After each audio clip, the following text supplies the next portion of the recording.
சாரோனின் ரோஜா பூ சர்வத்தை ஆளும் பூ விசித்திரமாய் மறியிடம் விந்தையாய் வந்த பூ ஆனாவுக்கு சென்ற பூ கரகத்தை கொடுத்த பூ கற்பத்துவமுள்ள பூ கருத்தாய் நீ காணும் பூ ஆதியாயிருந்த பூ ஆதிரைய வந்த பூ அன்பின் பூ ஆசை பூ அன்பினொரை காக்கும் பூ சாரோனின் ரோஜா பூ சர்வத்தை ஆளும் பூ விசித்திரமாய் மறியிடம் விந்தையாய் வந்த பூ.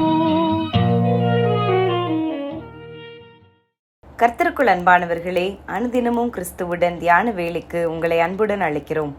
இன்றைய தியானத்திற்கான வேத வாசிப்பு நியாயாதிபதிகள் 11ஆம் அதிகாரம் வசனங்கள் 1 முதல் 28 வரை. தியானத்திற்கான தலைப்பு நிந்தனை மாறியது. நீங்கள் அல்லவா என்னை பகைத்து என் தகப்பன் வீட்டிலிருந்து என்னை துரத்தினவர்கள். நியாயாதிபதிகள் 11:7. எப்தா என்பவன் மிகவும் பராக்கிரமசாலியாக இருந்த போதிலும் அவன் பரஸ்திரியின் மகன் என்பதால் அவனுடைய மற்றைய சகோதரர்கள் பெரியவர்களான போது எப்தாவை, உனக்கு எங்கள் தகப்பன் வீட்டில் இடமில்லை, நீ அந்நிய ஸ்திரீக்கு பிறந்தவன் என்று சொல்லி அவனை துரத்தி விட்டார்கள். அவனும் அங்கிருந்து ஓடி வேறு இடத்திற்கு போய் குடியிருந்தான். சில நாட்களின் பின்னர் அம்மோன் புத்திரர் இஸ்ரவேலருக்கு எதிராக வந்தபோது கீலேயாத்தின் மூப்பர் எப்தாவை தேடி வந்து, அம்மோன் புத்திரருக்கு எதிராக சண்டை போடுவதற்கு எங்களுக்கு சேனாதிபதியாக இருக்க வேண்டும் என்று அவனை கேட்டுக்கொண்டார்கள். எப்தாவோ, நீங்கள் அல்லவா என்னை தள்ளி வைத்தீர்கள், இப்பொழுது உங்களுக்கு ஆபத்து வந்ததும் என்னை தேடி வருகிறீர்களோ என்று சொன்னான்.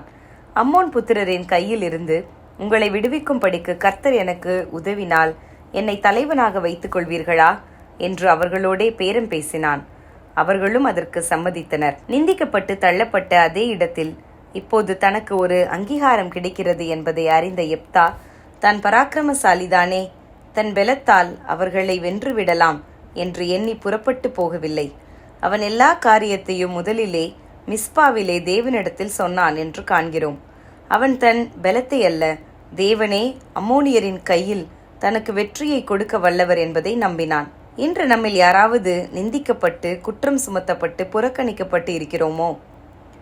நமது வேதனையை முதலில் தேவனிடத்தில் அறிக்கையிடுவோமாக. அவரே நமக்கு வெற்றியை தர வல்லவர். அவரே நமது நிந்தனையை நீக்க வல்லவர்.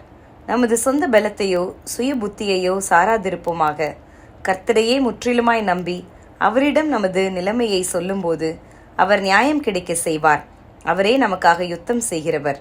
மனுஷரை நம்புவதை பார்க்கிலும் கர்த்தர் பேரில் பற்றுதலாய் இருப்பதே நலம் என்கிறது கர்த்தருடைய வார்த்தை. அப்படியே மனுஷர் உதவி செய்ய முடியாத இடத்திலும் கர்த்தர் உதவிட வல்லவராய் இருக்கிறார். அதை நாம் விசுவாசித்து நம்பிக்கையோடு காரியத்தை கர்த்தரிடத்தில் ஒப்பு கொடுத்து விடுவோம்.